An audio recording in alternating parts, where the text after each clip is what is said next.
Annie Delamere could tell something was wrong. They'd spotted the sign as they were walking from the car to the footpath. It was attached to what once had been a bus stop, though Annie had no idea if any buses now passed up this way. The sign itself was pitted with rust and read simply, "Buses no longer stop at Hell Bank." Gary, as usual, had treated it as a joke and embarked on one of his familiar routines, wondering if the service had been discontinued because too many demons had crowded the back seats, or because customers couldn't buy return tickets. He'd ended, inevitably, by questioning whether Hell Bank offered a savings account.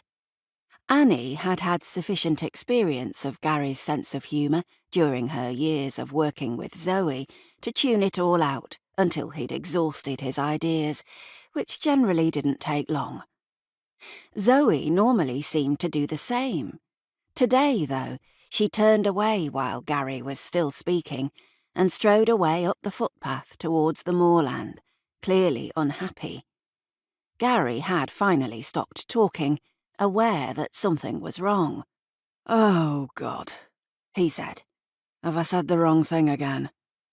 It's like walking on eggshells with Zoe sometimes." "She's probably just tired," Annie said. "We've had a tough few weeks." She was beginning to think it had been a mistake to come today. It had been her idea originally. Gary was supposed to be away this weekend on one of his football trips. Annie's partner Sheena was stuck in London attending some Labour Party event. As she and Zoe were both at a loose end, Annie had suggested a joint outing to enjoy what promised to be the first decent weekend weather of the year. Then Gary's trip had been cancelled at the last moment, and he'd decided to tag along as well. And, as always in the Peak District at the first sign of good weather, everyone else seemed to have had the same thought.